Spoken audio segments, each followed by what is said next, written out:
No mai haere mai. Welcome to the Infrastructure and Environment Committee meeting for the 7th of June. Welcome to the media who are here today. We are being live streamed at the moment, so welcome to those who are joining us via live stream. Welcome also to Councillor Brown, who's joining us via Zoom. Councillor Lee is just on his way. He is approaching the council as we speak. Could I just ask that the councillors turn off their phones and pop them away if you wouldn't mind? And hopefully we should conclude the meeting by 11:30 so that we can have a break for lunch before we go into the council meeting and the annual plan deliberations at 12:30.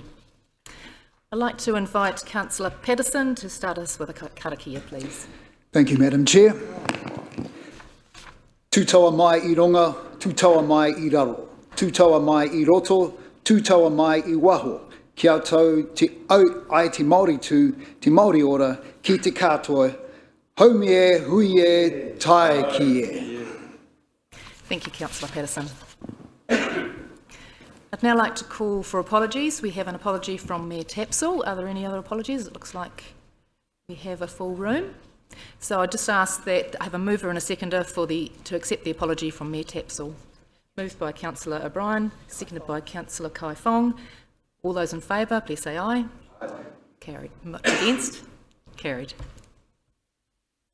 Are there any declarations of interest this morning? There appear to be none. Are there any urgent items that are not on the agenda, please? There appear to be none. So we'll move on to the confirmation of minutes on page 6 of your agenda, please. Just ask for a mover and a seconder that the minutes of the Infrastructure and Environment Committee meeting held on the 10th of May 2023 be confirmed as a true and correct record. Can I have a mover and a seconder? Councillor Kai Fong moved, seconded by Councillor Waru. No alterations to be made? I'll put the motion. All those in favour, please say aye. Aye. Against? Carried. We'll move on to the staff reports.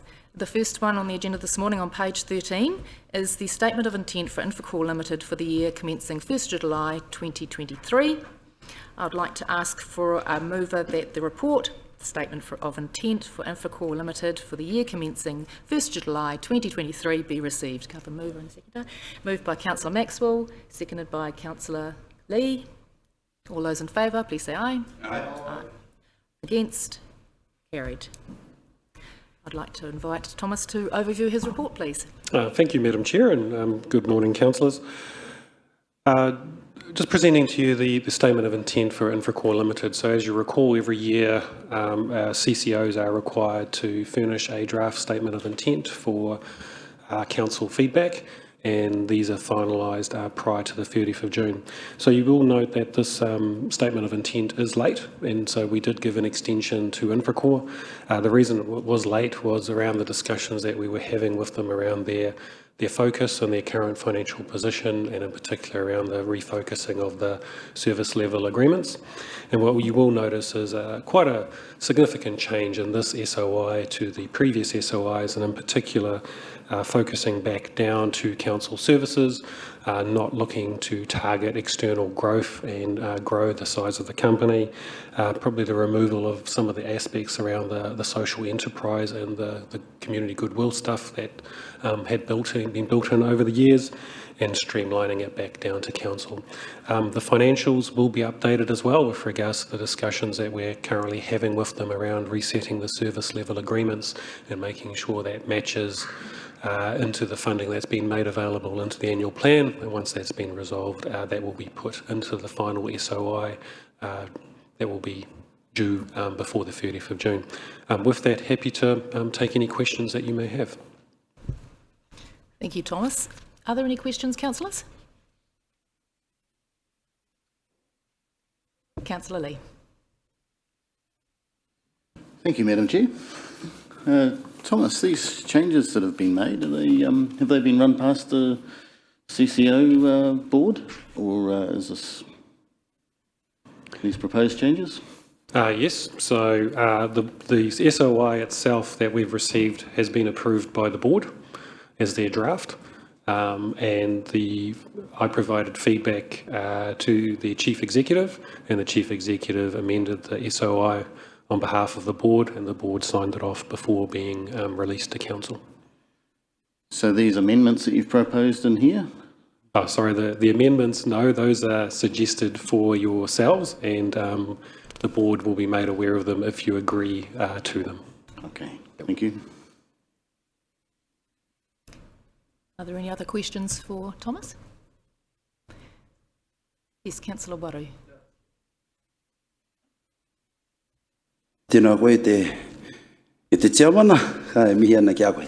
Kia ora, Thomas, thank you for your kōrero. Just wanted more of a seeking clarification, really. You mentioned the changes that have been put here, changes for us to make a decision on, are they, but not necessarily your recommendation? Is that what you said? So sorry, yes, the amendments that are in the document are the officer's recommendations for feedback to the board. And so if you agree to those amendments, then we will provide that feedback back to the board on your behalf. Kia ora, thank you. Thank you, Councillor Waru. And there will be a chance in discussion if you have any other further suggestions or comments on this. Councillor Lee. Thank you again, Madam Chair. Could you summarise the changes that are proposed for us, or explain them to us?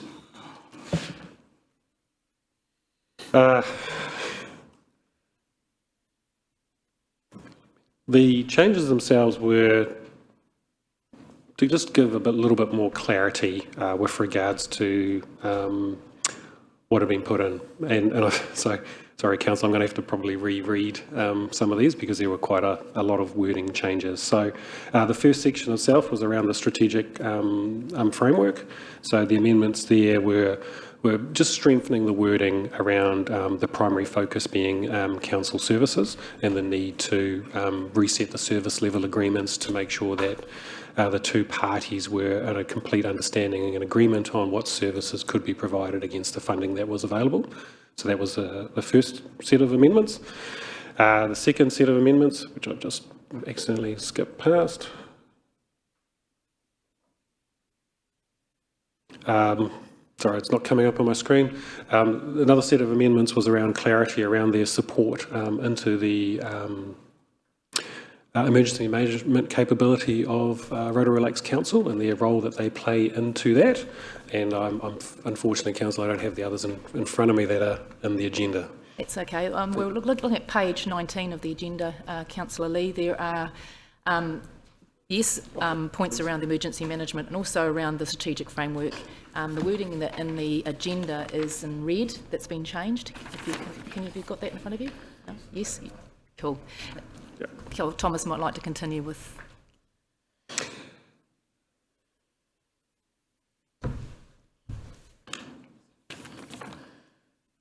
No, I think I've covered it off. As I said, Councillor, the key changes were just reinforcing the need once again that the focus on the provision of core services back to council, re-establish that their role that they play with regards to our emergency management response, and those were pretty much the key critical changes.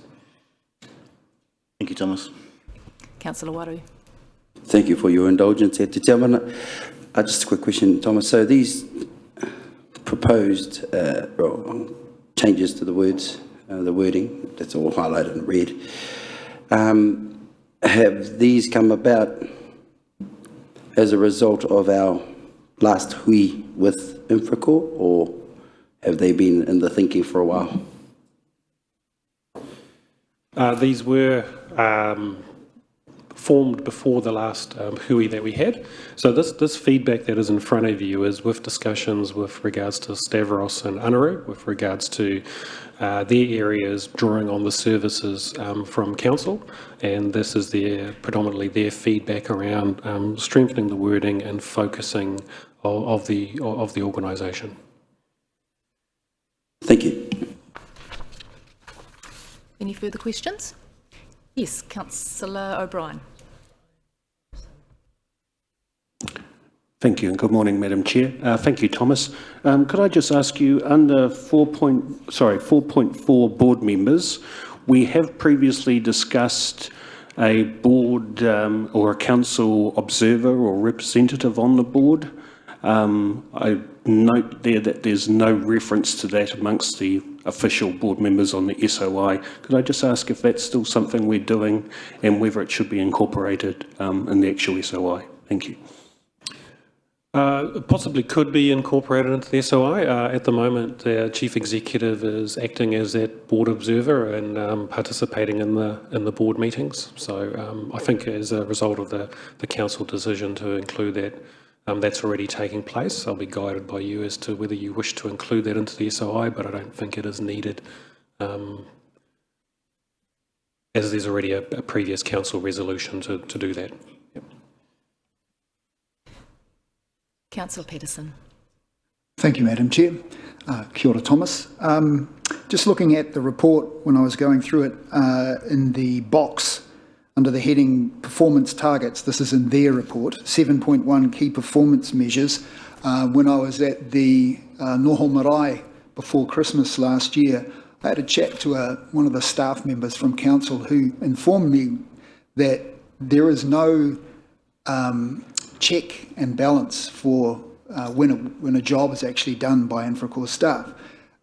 His suggestion was that perhaps when they go, for example, under this point, consolidated KPI scoring parks and open spaces, I know it's getting into operational stuff, but he suggested quite a simple one: take a photo of what it looks like before you start and take a photo of what it looks like when it's finished, to check that it's actually been done, because apparently there was work that said was done and it never was. So just a thought that maybe could something like that be included? So Councillor, as you recall, we are in a discussion with them at the moment around the service level agreements, working closely together, particularly around some of the realignment around our systems and our people to just, I guess, to remove duplication and improve efficiencies. And so that is something in particular that would be the goal to try and resolve. You will recall that they have had quite a heavy investment into their IT infrastructure, and so my understanding is they already do have the capability to do those sorts of things.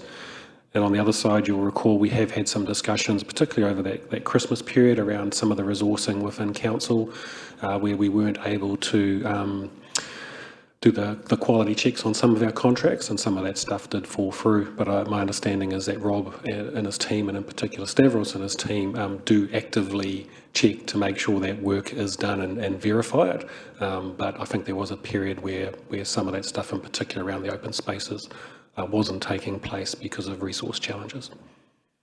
Thank you. Acting Mayor Kai Fong. Thank you, Chair.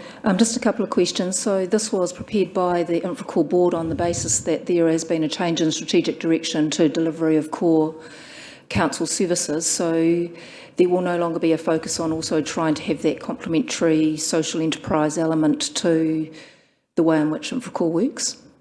Correct. And just a follow-up from that, because I see that there's recently been some changes in there, but there is a clause in there around compensation for, excuse me, for redundancies. So is that usual in that situation for us to have a direct liability, I suppose, or underwrite for that when they are a separate organisation and company that should be responsible for the management of any payment for those type of That's Deputy Mayor, that's correct. It's highly unusual for us to indemnify them on that.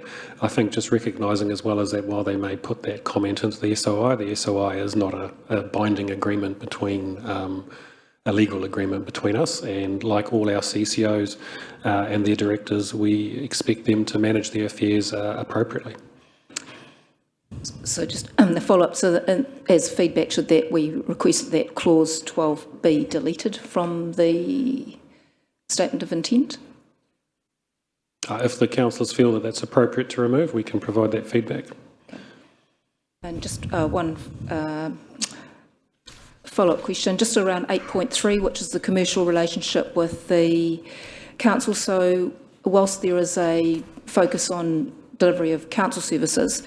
Does that mean under that there is an opportunity for Infracore, if they so wish, to still look for other commercial opportunities? However, that would be in conjunction with RLC, or that they would still have that opportunity to go off and search for that if they saw fit?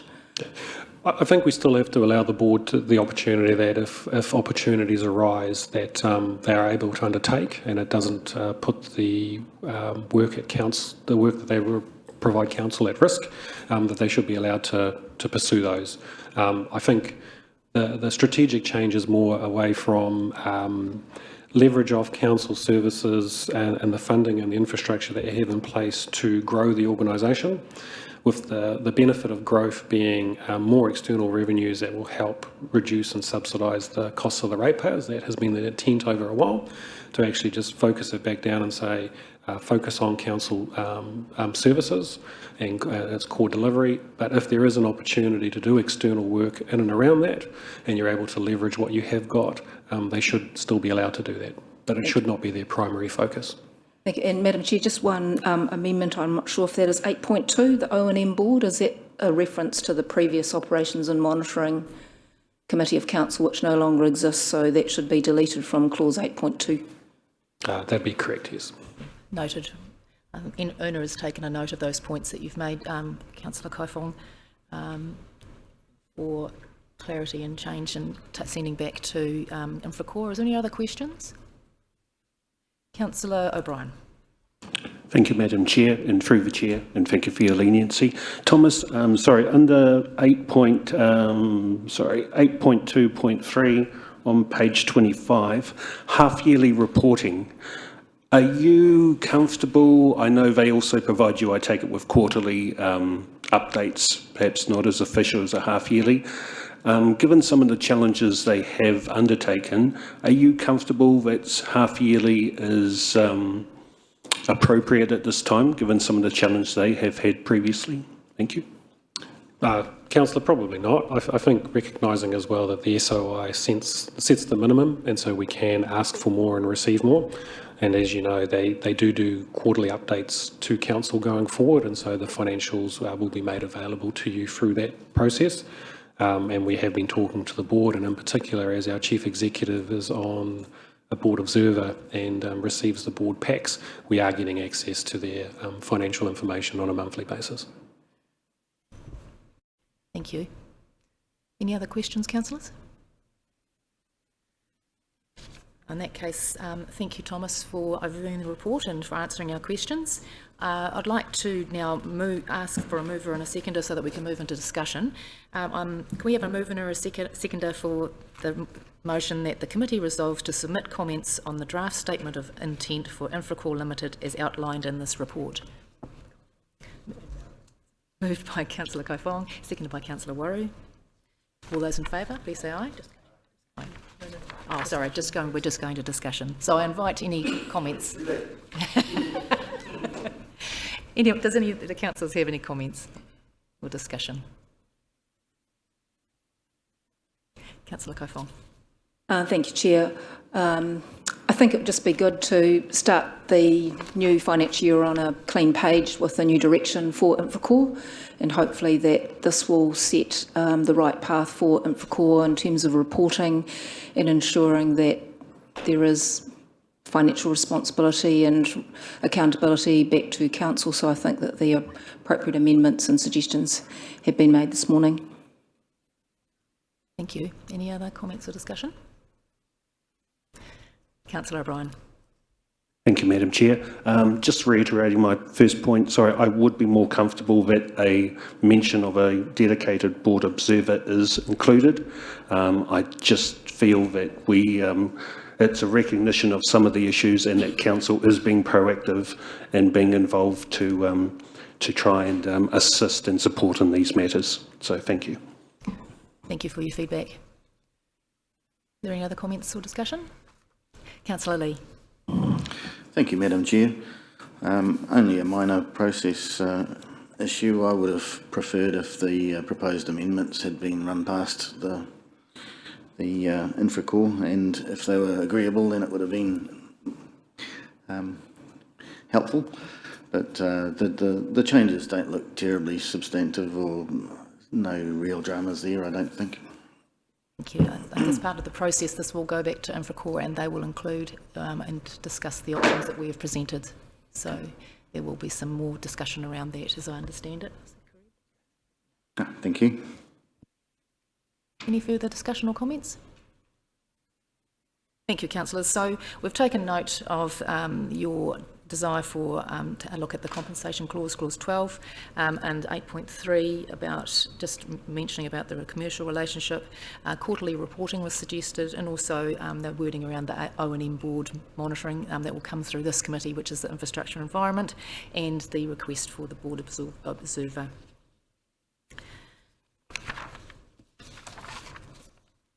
So I will close the discussion on that item now, and we'll move on to the Infrastructure and Environmental Solutions Progress Report on page 26. Oh, We vote. I need to put it to the vote. I would like to put the motion that the committee resolves to submit comments on the draft statement of intent for Infracore Limited as outlined in this report. All those in favour, please say aye. Aye. Those against? Thank you. One against. Carried. We'll move on to the Infrastructure and Environment Solutions Progress Report, which is on page 26 of the agenda. I'd like to ask for a mover and a seconder to receive the report, that the Infrastructure and Environmental Solutions Report be received. Mover, Councillor Kiriopa, seconded by Councillor O'Brien. This is the first set of operational reports for this triennium. Previously, reporting on operational matters was done through the O&M committee. Due to the change in the committee structure with this council to the infrastructure and environment and the community and district development committees, we now are going to split the reporting between those two committees and council based on activities. The reports that are going to be presented to us, as you will see, are quite detailed. They're rich in detail, and so we'll take them as read, and the presenters, Stavros in this course, will give us some main points, any new developments and things that we should be aware of. So on that note, I'll ask Stavros to present his report. Or did I not? Morena tatu katoa. Through you, Madam. Oh, sorry, Stavros, it's my hiccup. So just to correct the minutes, so we had the mover was Councillor Kiriopa, yep, and Councillor O'Brien. I need to put that motion to the vote.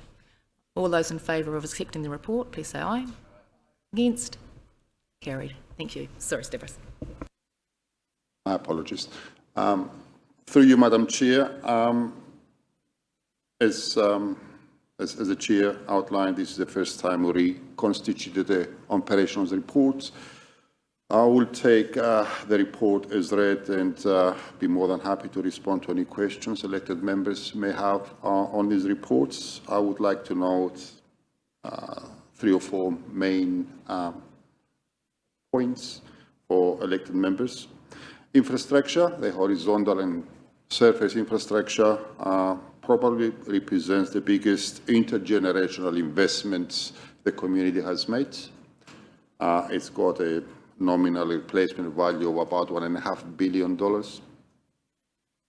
Elected members need to be aware that on average we dedicate resources to 3 main groups of activities.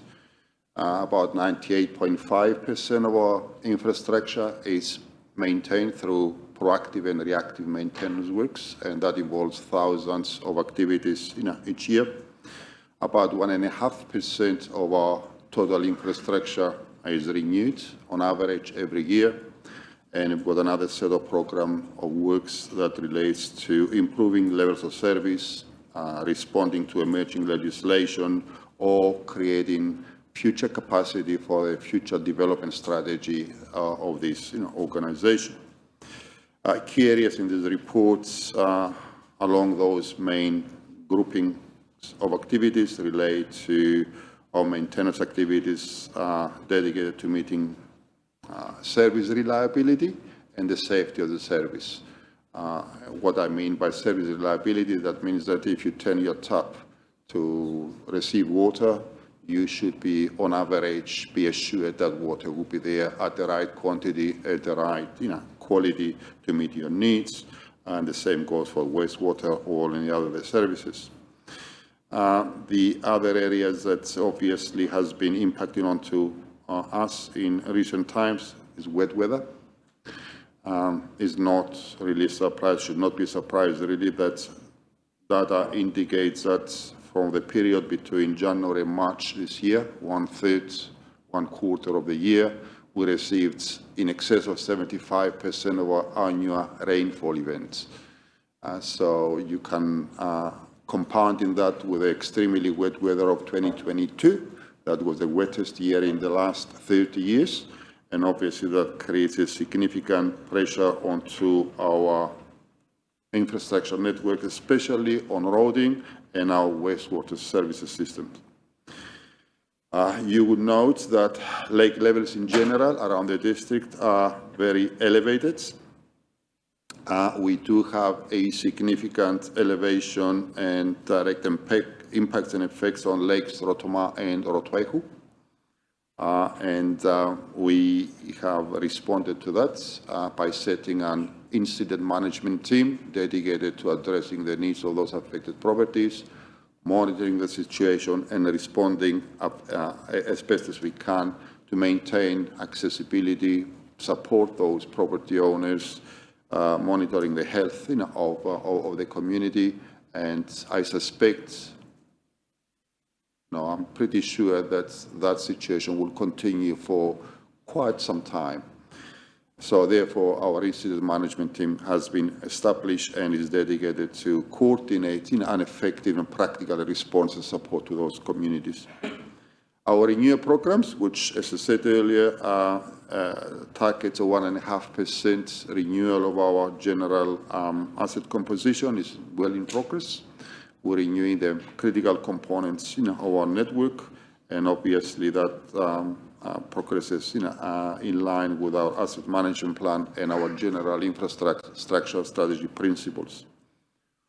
Some of our major forward-looking projects which address the future development strategy, growth expectations, new regulations involving the upgrade of our wastewater treatment plant.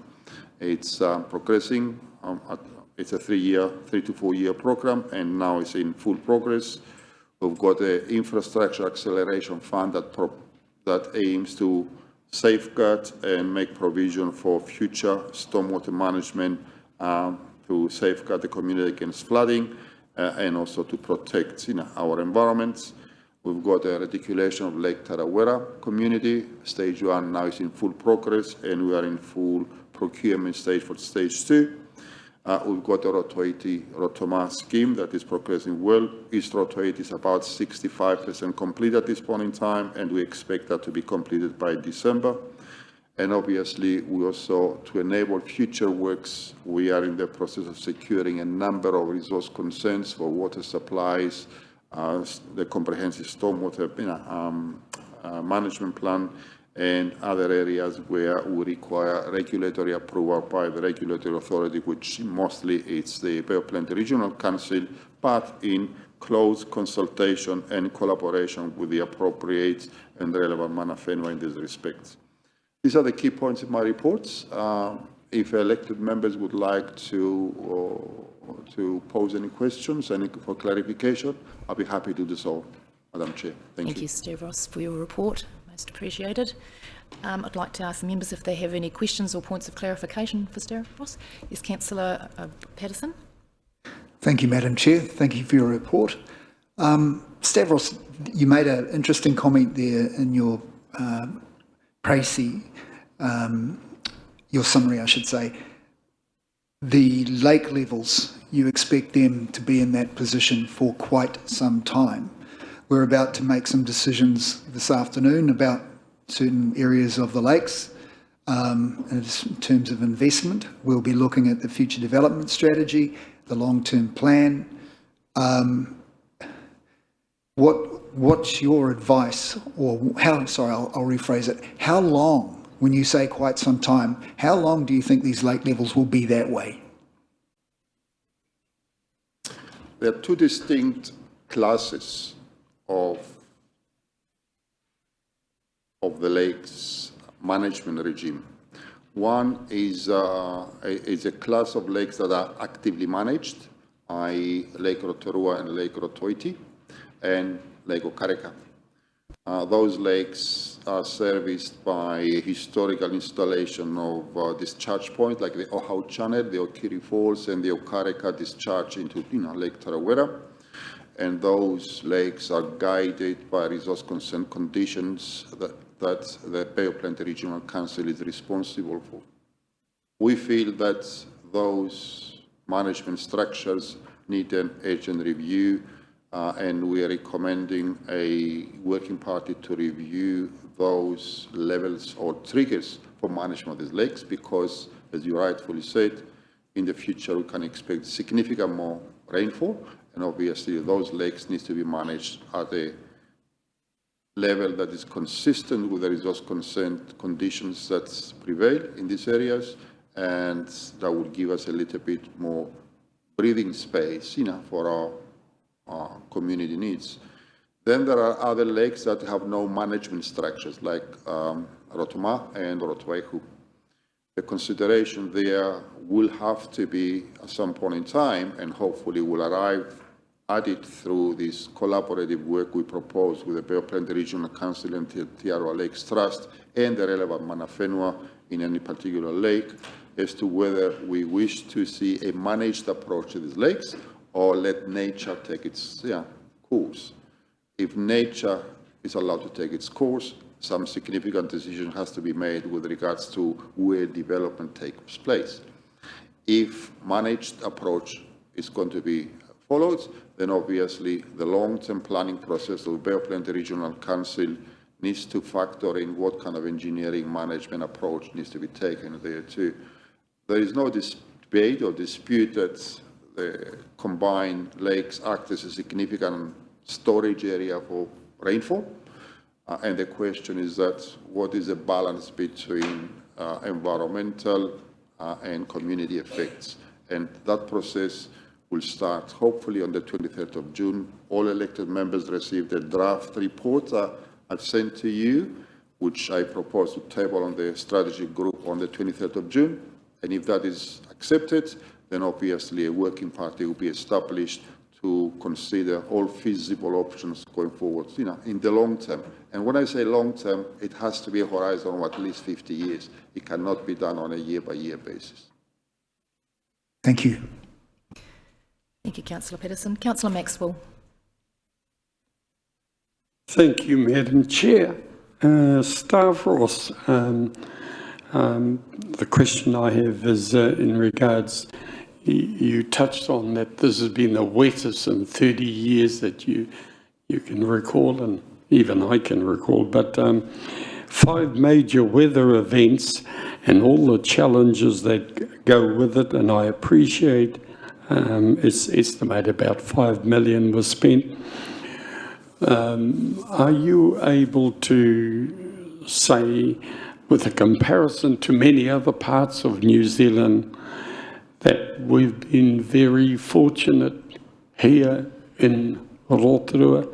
I don't mean down in Hawke's Bay and East Coast, the whole world knows about that, but we still, in comparison, have been very fortunate in our rohe, our district.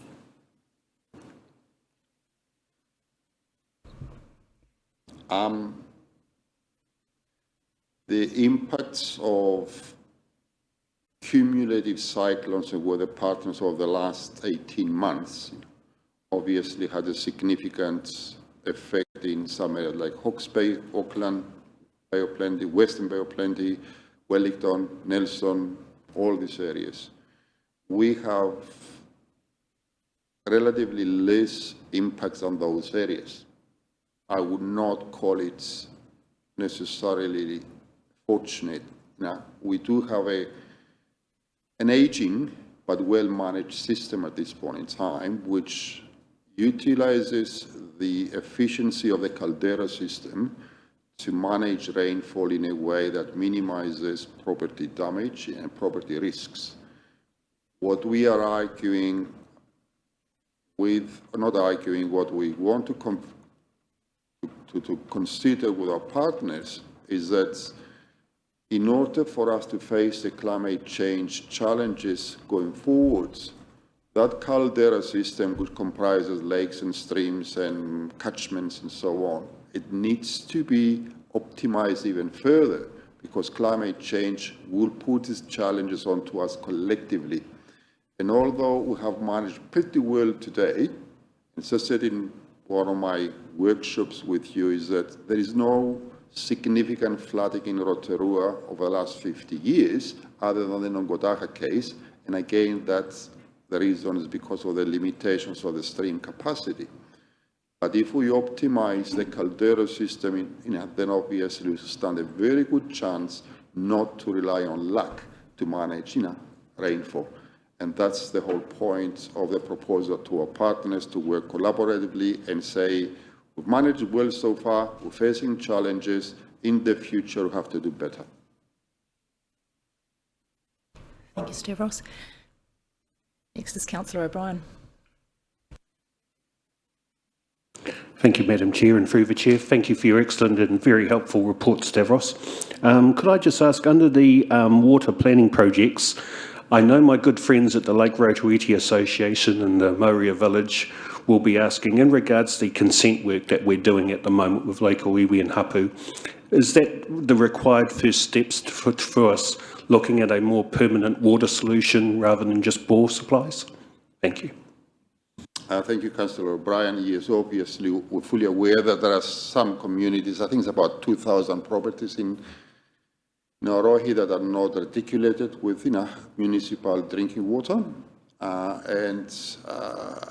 The work we do in partnership with you, especially Ngāti Rangi to the north, and around Springs and Taniwha Springs, and so on, it aims to reach a position where we have a joint approach that the human needs for water consumption, good quality water consumption, are high priority for us.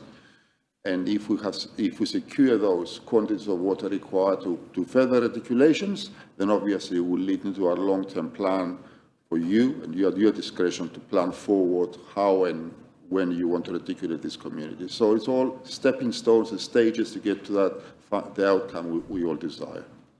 Thank you. Thank you, Stavros. Are there any further questions or points of clarification from the councillors? Councillor Kaifong. Thank you, Chair.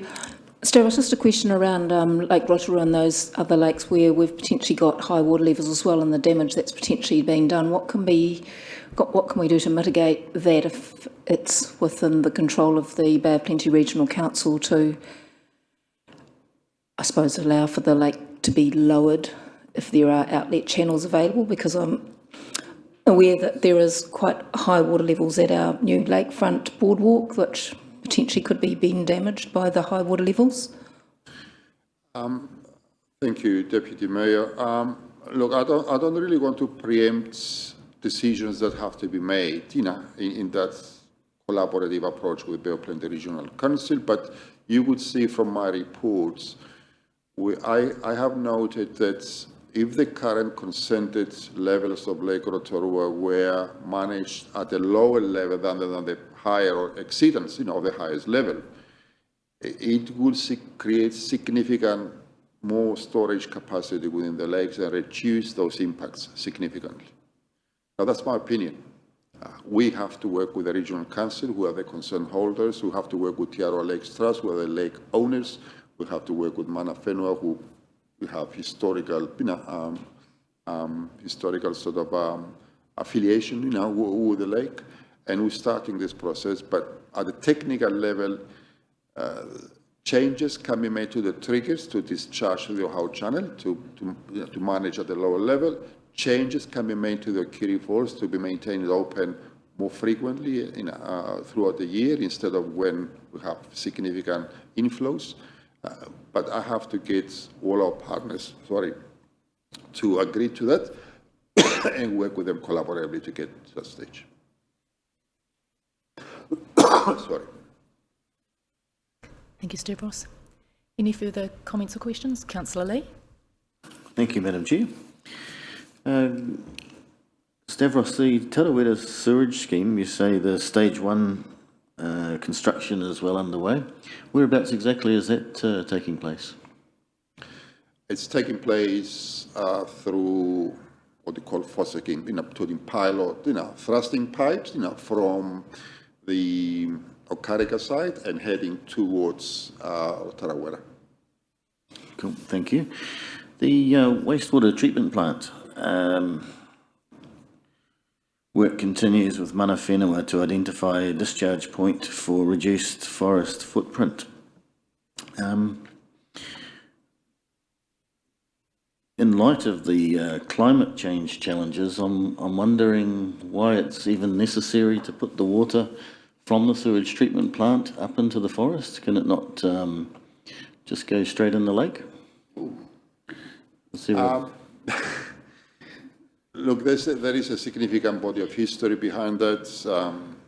Some elected members who've been around, for longer would be familiar with that. The initial consent proposal was to treat wastewater discharge not directly but close to Sulphur Point instead of going back to the forest. However, Mana Whenua or some Mana Whenua groups opposed to that, and that obviously that proposal was withdrawn. As a result of that withdrawal and modified the discharge point, instead of using 450 hectares of forest land for irrigation, for spraying into the forest, we have agreed that we will explore a much smaller, less than 10% of that into a discharge point. This is consistent with the cultural impact assessment reports that the affected Mana Whenua have presented.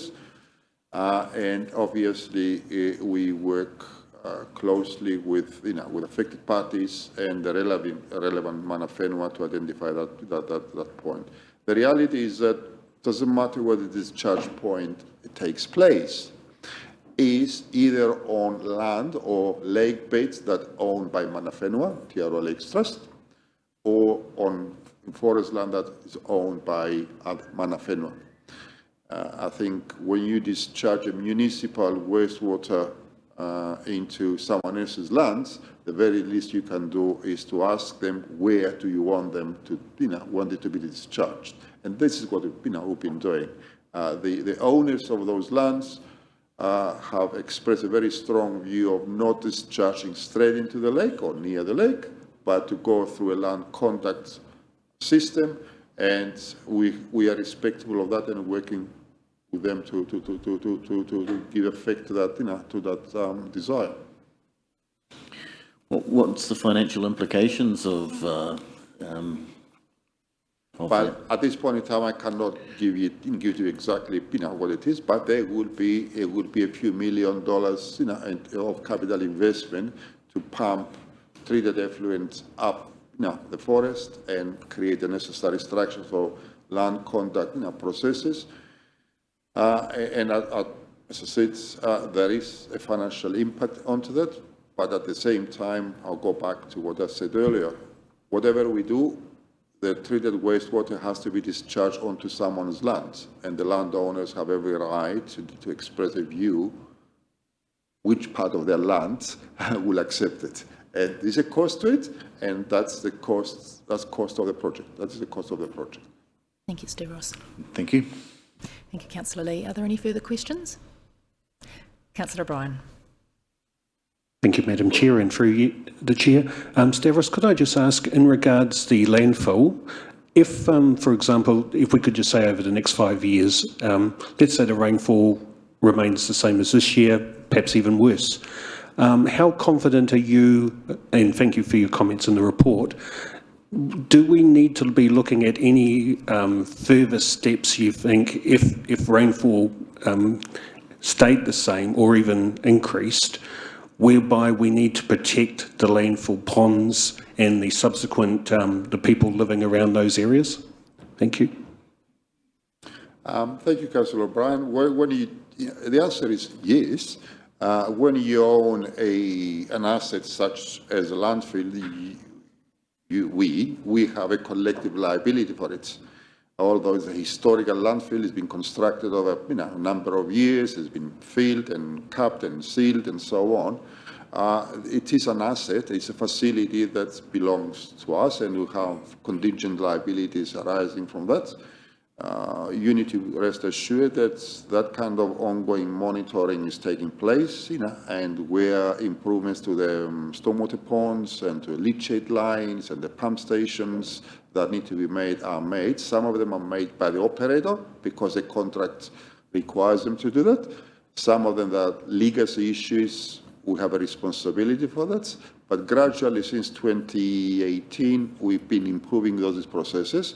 One of the good things about the closure and capping of the landfill is that gradually the amount of leachate is reducing because you've got less and less organic material decomposing into the body of the landfill.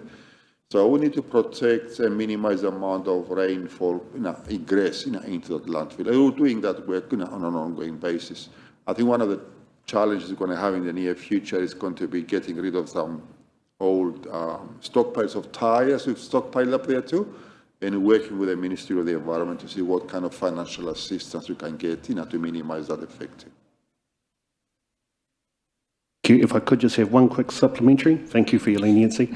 Could I just ask then, Sarah, so are we engaged with the local community around there to make sure that they're aware that we have their concerns and obviously their environment as a top concern, just given past issues? Thank you.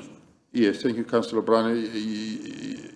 I'm not sure if you're aware of, but we are working, we have established what a group is called the Puarenga Reference Group.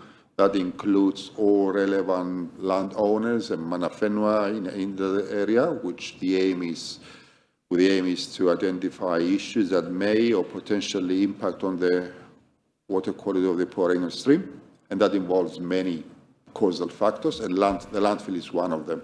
So through that reference group, we always talk about what is happening now, what is likely to happen, and addressing any potential issues through that reference group. Yeah.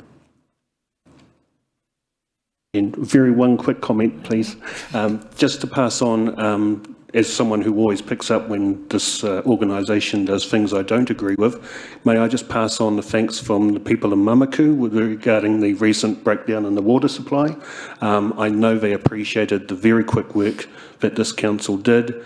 They were very appreciative not only of the information sharing, but the fact that council reached out to the appropriate Mamaku lines of communication and worked with locals. So they very much appreciated, while these things are regrettable, they did very much appreciate the quick response from council and our teams. So thank you to everyone involved. Thank you. Thank you, Councillor O'Brien. Councillor Waru. Kia ora, te tiamana. Kia ora, Stavros. Just a couple of quick questions from me. One is, when you spoke about working together with our partners, I think you mentioned Rotorua Lakes Trust, I think you mentioned the regional Bay Plenty Regional Council, and that was mostly around water management. Does that also include riparian planting and things like that as well? Thank you, Councillor Waru. The answer is absolutely yes. You would see from my draft report, which I will finalize in the next few days, is that the recommendation to the strategy group is to instruct officers to review the current management of rainfall. Let's call it stormwater for simplicity, and in totality from source to discharge, and that will involve rural, urban, streams, riparian planting, lakes management, discharge points. That's the whole point of this working party to address. Yeah. So all tools, I suppose, available to us, you'll be using. Just a quick second question too around the water, and we're talking about the lake. Have we also taken into consideration where the water that we're managing ends up?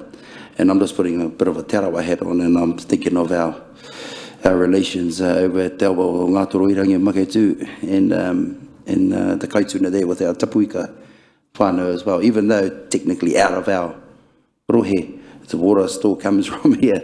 And so has that been taken into account also? Absolutely. I think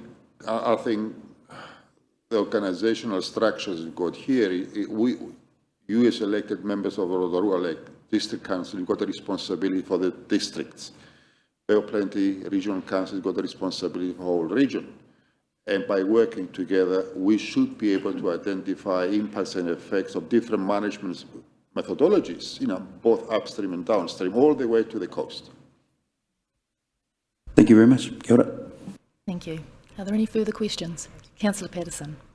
Thank you very much, Madam Chair. Just a quick carry on from Councillor Waru's point. I've been asked by locals, they've said, why don't we just open the gates and let the water out? I've got a fairly good idea of why, but could you just clarify that for people who may be listening as to the consequences of just opening the gates?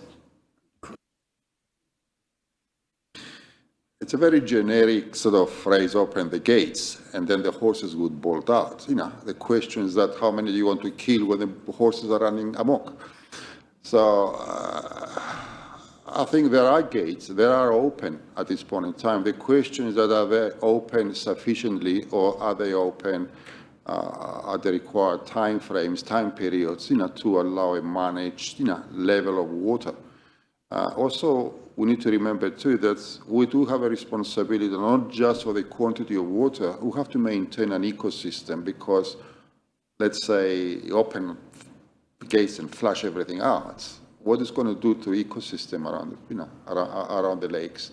So all these sort of things are sensitive areas, and it's quite a simplistic way of expressing it, but unfortunately, there's no simplistic answers to that. Thank you for your question. Thank you, Stavros. Are there any further questions?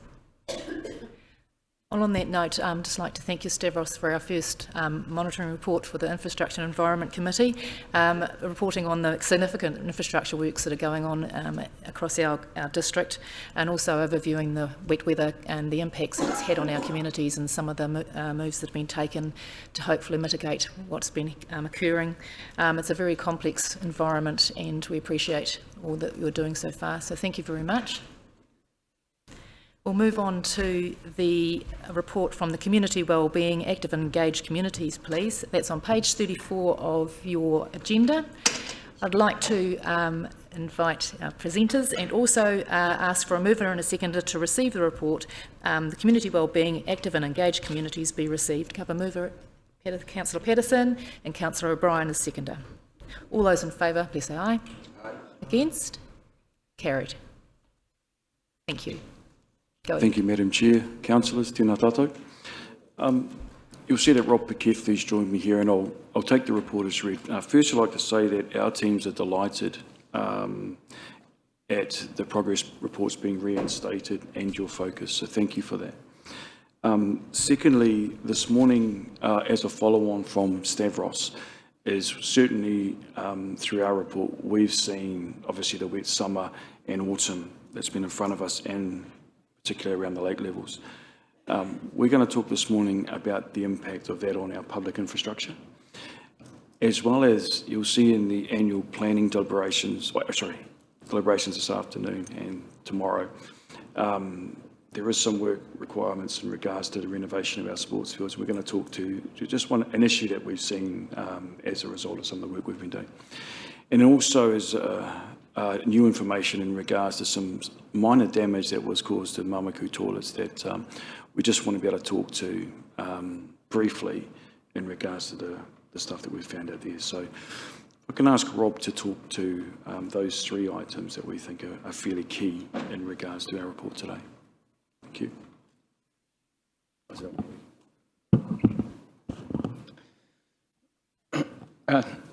Tēnā koutou, Council.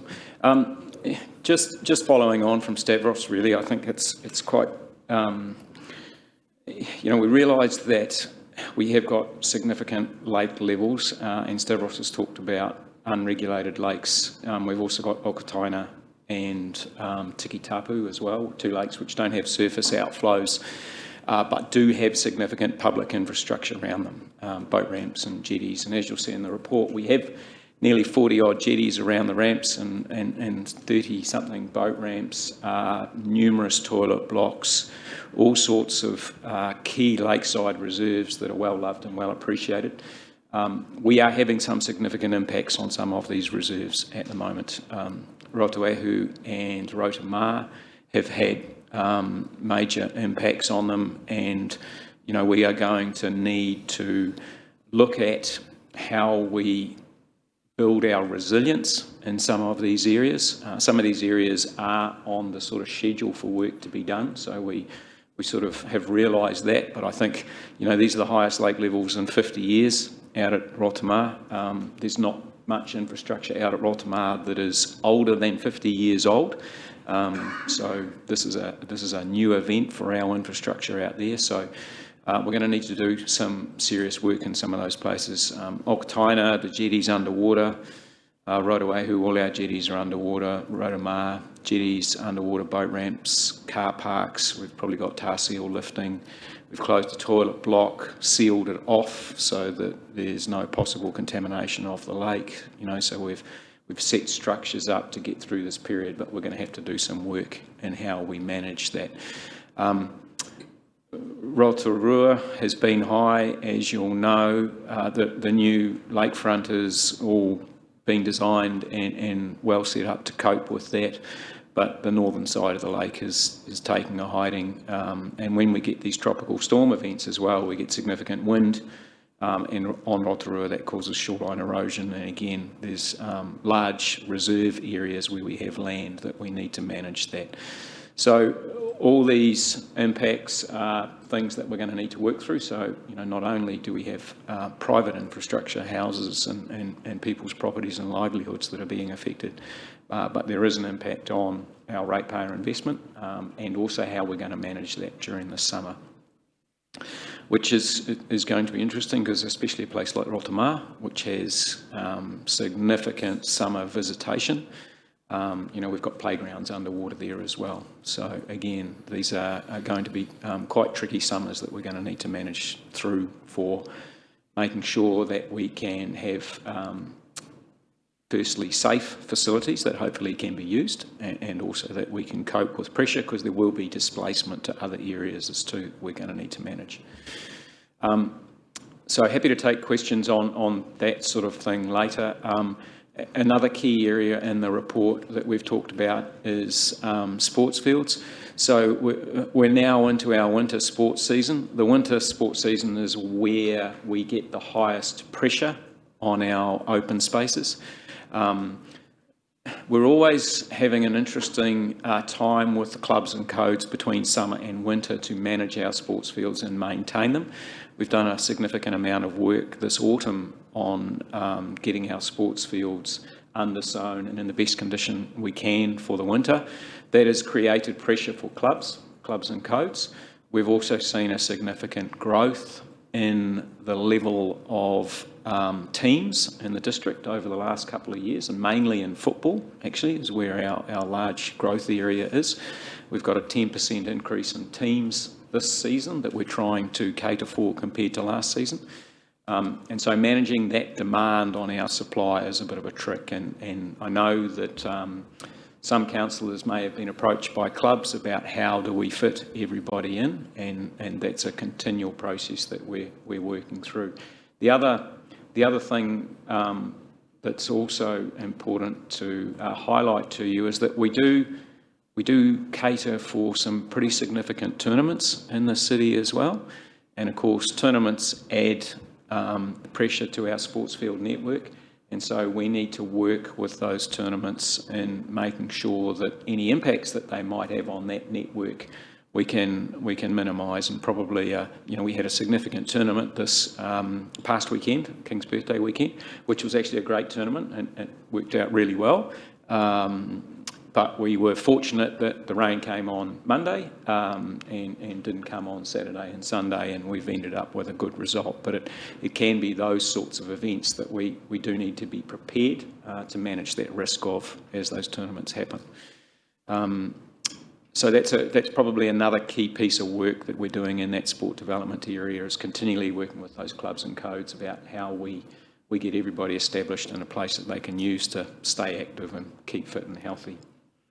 The final one was simply just, was highlighting, we opened a new toilet up at Mamaku 2 weeks ago, and it was vandalised earlier this week. Fortunately, a minor incident. There is CCTV up there as well to help us with those sorts of things, but that's being attended to at the moment. But I suppose for you to know that it is being attended to, we're aware of it and we're working on it, but it is some of these public infrastructure needs that we need. Once we've actually got these investments underway, we still need to continually work on making sure that we keep them usable, and they are designed, and we go through CIPTED, crime prevention through environmental designs. If you hear the term CIPTED, that's what that stands for, and that's about making sure that we put these things in places where we can try and minimise these impacts and make sure they're safe and usable and looked after. So that's probably it. Happy to take any questions on the report or any other matters in that area. Thank you, Rob. Thank you, Anaru. Yes, there's significant challenges around the weather events that are impacting across all areas of your department, I'm sure. Is there any questions from the councillors? Councillor Maxwell. Thank you, Madam Chair. Rob, I agree with you on the fact that we seem to be a wonderful hub for tournaments and various things being held here throughout the year. Over the weekend we had the Maori Rugby League tournament, and I went and watched some of the games and everything. And talking to some of the young people, they come from everywhere, even Australia. It's like coming home for a reunion and things like that, and back they go to Australia. Can I ask you, of the work that we had done at the Rotorua Stadium last year, did that work for these tournaments, even though there's been rain about? So are you happy and satisfied with the work that was done at the stadium? Through you, Madam Chair. Yeah, the stadium field renovation has worked out very well. Tournaments get the offers to be able to use that facility if they want, and it fits in with other events at times. In this case, the interest was not to go to the stadium and use that area. But I suppose it's we're working through activating that space and what are the opportunities for that, and it's always in the planning for these tournaments. We need to get well advanced to understand the level of what's coming to the city and how we cope with that, and that's probably a key thing, that these things are often getting bigger, faster, stronger, more people turning up from all over the place, and so we need to be heavily involved in the planning for those to make sure that our network can cope with it. Yeah, lovely problem. Yeah. Thank you. Councillor Patterson. Thank you, Madam Chair, and through you, thank you for your report, guys. Just, yes, I have been approached by some other club codes, a little concerned about some of the work patterns that took place with regards to when the undersowing and when the work was done, when actually their season had already started. So it made things difficult from maintaining, getting them actually on the fields and playing. How do those work patterns get figured out? Do you sit down and have a kōrero with the codes and say, right, when's your season start? Right, we're going to fit in here. Do you do that? Through you, Madam Chair. Yes, we do. Basically, we've got 2 times of the year where we can try and do field renovations, spring and autumn. Spring is a riskier time because if you get a dry spring and you undersow, then you get no rain and we go into a summer where it's not very successful. So autumn is the best time of the year. We communicate that to the clubs and the codes, that we're likely to be doing work in April, and that is communicated to them the previous year in the springtime. Now, what tends to happen is that we will identify a rehabilitation window, so we will book the fields out we will basically say those fields are for the council for this period. We're going to be doing some rehabilitation. What is happening with the growth of a lot of sports is that they are starting their training earlier. In fact, football runs all year round, summer football as well. And so sometimes it is very difficult with some sports for them to actually say, well, we are going to start after that rehabilitation period. They will frequently start before that, and then we will work with them on trying to find alternative venues for where they can continue their pre-season training. It's always a difficult balance when we've got more teams wanting fields than we've got fields to provide. And if we can't get any spring rehabilitation done because of weather patterns, or winter seasons often extending right into November, you know, football again, or sometimes union will go right through till November, which will sort of, you know, so there's continual work with the clubs and codes to try and minimise the impact, but it's a difficult balance when we've basically got an undersupply of fields for the demand that we've got. Yeah, undersupply. Understand. Thank you. Just supplementary. So just harking back to Stavros's report, the Play Active Recreation and Sport plan was started in 2021. So the environment has changed significantly from when we began that research to now. And you touched on the wet weather that we've had and how that impacts on our sports fields. Does that actually make a significant difference to that report? Are we going to have to re-look at that again and factor in the damage of wet weather as to where we go in future for our sports fields networks?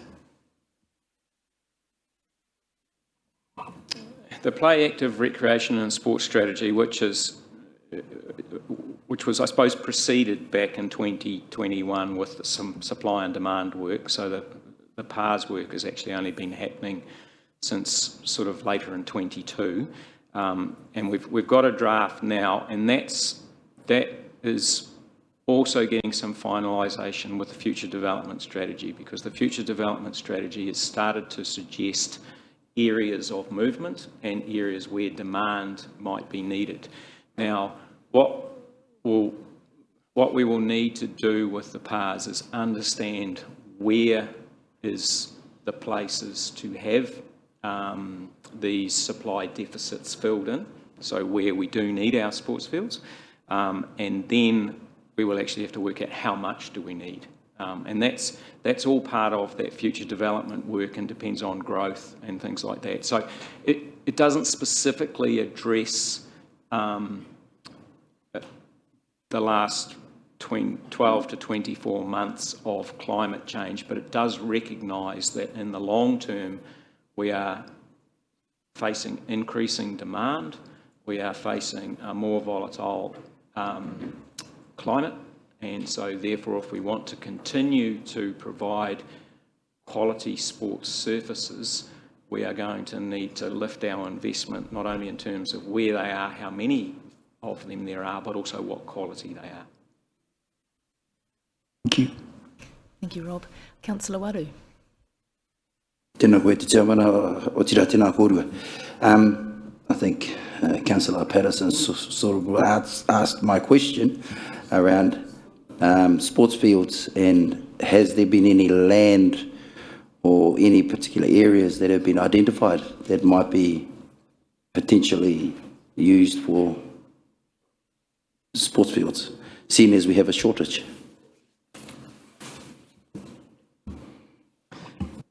It's a good question, and again, it does relate to the future development strategy and the open spaces network investigation that we've done. So that, again, there were two sort of front pieces of work to help with the PARS. One was the supply and demand, and one was the open space network. What have we got? Where is it? And the future development strategy is sort of telling us where the city's going, so we'll be looking at that and identifying areas and what could be done to meet all those pieces of the jigsaw that need to fit together. Oh, that's good. I was going to bring up the FDS anyway. So this Kaupais is working together with the active plan, sports and active plan. The other thing was around not just sports fields, but sports facilities. You know, we went from a little tournament with basketball, a couple of teams, to now the biggest, you know, some of the biggest basketball tournaments we have, and other sports are growing as well, but require indoor facilities.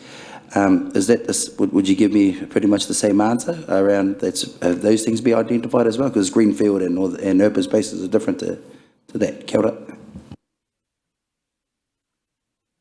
Kia ora. Yes, I mean, as I said, one of the two key pieces of work done in the PARS preceding year was our supply and demand. We had previously only looked at winter sports.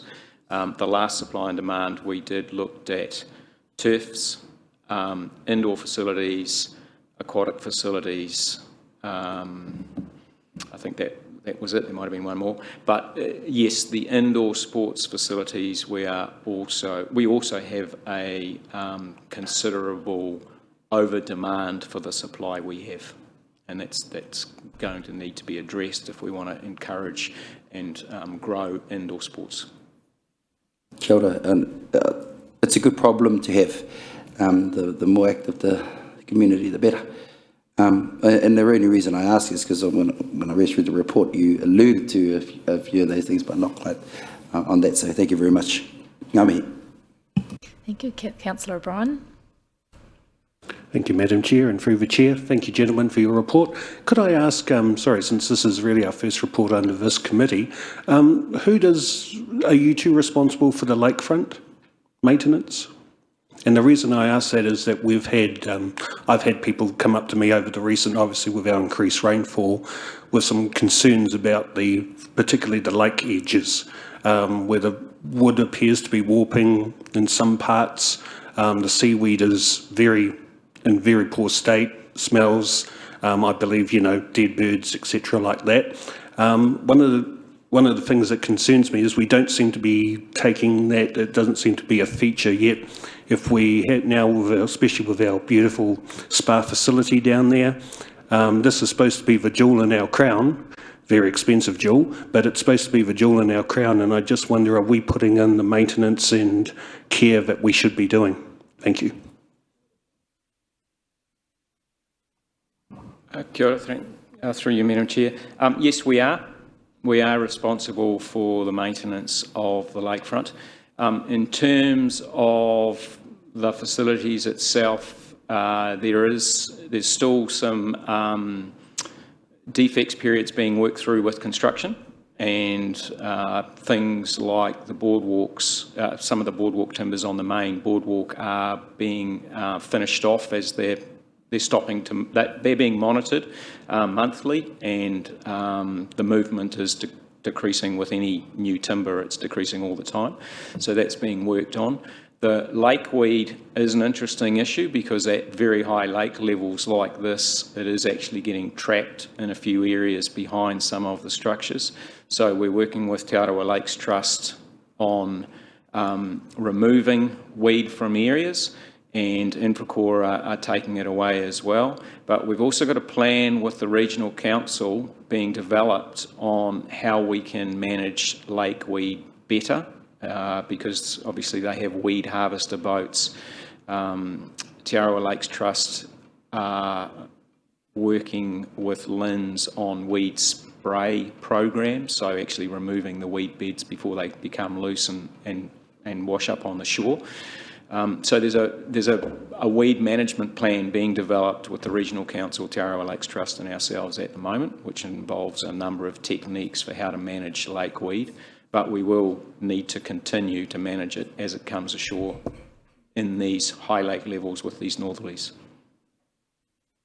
Thank you. Just one quick supplementary, Madam Chair. So could I ask you, is this, given that the place has been up and going for a couple of years at least now, is this a design flaw with this particular, or are we slightly behind on our maintenance? Because a lot of us things, when you say there's a plan and development, I would have thought we would have had a lot of this stuff sorted as part of the actual design process of the actual lakefront design? Thank you. The lakefront design was done to be able to manage weeds. So in certain areas you will see there is access to the water for machinery and things like that. I mean, the boardwalk is designed to handle a 5-tonne digger so that it can be used for extracting weed. Probably what's catching us out is the combination of high lake level and the high northerlies that we've been getting with this sort of La Nina weather pattern. So that's been pushing a lot more weed from the lake onto the shoreline than we've had in typical years. And so that has caught us a little bit in terms of just the sheer frequency of it, which is previously we would deal with 1 or 2 lake weed wash-ups a year. This year we've probably had at least 8 that I know that we've put efforts into clearing significant amounts of weed. So that has caught us a little bit, but we will get this plan in place. And I think once we actually get lake levels sorted and we're able to look at some more in-lake options, then we should be able to meet some of those problems. And just to add to your point, Rob and I were down at the lakefront last Monday together looking at these types of maintenance issues to make sure that we were across those as well. So if there are any other concerns moving forward, then please let us know, because it's really important to get our eyes on our assets to make sure that we can see the work that needs to be done, and that's what we were doing alongside of making sure there's some infracore work done there, but equally making sure that there were some things that we needed to make sure we were across. Thank you. Councillor Lee. Thank you, Madam Chair and gentlemen. We received a submission from Rotorua Lakes Football Club during the annual plan process, and of course they're Rotorua's newest, largest, fastest growing football club. I think they mentioned that they had 3 home grounds effectively around Rotorua. They got so many teams they really just don't have a home base, which they'd like to have. What's happening at Neil Hunt Park? Are those grounds underutilised? Are you talking about the football grounds or all grounds? Football. Yeah, the football grounds at Neil Hunt Park, that Wairiki Club, I think, or used to be Rotorua United, that club has reduced in size. They are still using those grounds, and from my understanding, they have made those grounds available to other clubs should they want to use them. So that offer has been made. It's not their grounds; it's council's grounds. And this is, I suppose, this is a discussion that we need to have with all the clubs, how we manage our network effectively and efficiently. Certainly, Lakes, yes, have had a massive growth. That football club has had a massive growth in the last 2 seasons, and that's fantastic. Women's football and things like that. A lot of junior football as well. I think some of the football has come out of the schools again, so that sort of puts almost pressure on a public network rather than a Ministry of Education network. And so we have to work with all the clubs and codes on how we can best manage that. And the situation with Lakes not having a home ground is, again, it's having a club room where we can actually set those clubs up. But a key thing about clubs is actually if we can get shared facilities in terms of club sustainability, that's really the ultimate outcome. And so we need to work with a whole lot of our clubs and codes on what is the best mix for the network. And that's part of the work that the PARS draft is starting to identify. How do we sort of work on some sports hub type ideas to make sure these clubs are sustainable and do have access to the necessary facilities? Thank you. Thank you. Is there any further questions from the councillors? appears that there isn't, and I'd just like to thank Rob and Anaru for their first monitoring report to our committee. Thank you for talking to us about through the weather impacts again, which are being significant and will be ongoing, obviously, on our infrastructure and on our residents. And also, there was really interesting discussion and questions around our sports fields and where they're going in the future too. So thank you very much for your replies to our questions. Thank you. We'll now move on to the last item on our agenda. It's actually, there's a resolution was put perhaps to move into public excluded. The only item that will be dealt with in this section of the meeting would be the minutes of the previous meeting. If everyone's happy with the content of the minutes and there's no changes, we could just do this in the public arena. Looks like that's generally acceptable. So I would just ask for a mover and a seconder that the minutes of the Infrastructure and Environment Committee meeting, the confidential items held on the 10th of May 2023, be confirmed as a true and correct record, please. Councillor O'Brien and Councillor Waru, thank you. I'll put that motion to the vote. All those in favour, please say aye. Aye. Against? Carried. Thank you. That concludes the meeting, and I'd just like to invite Councillor Patterson to close with a karakia, please. Thank you, Madam Chair. As I started in Te Reo, I will speak in English for the closing.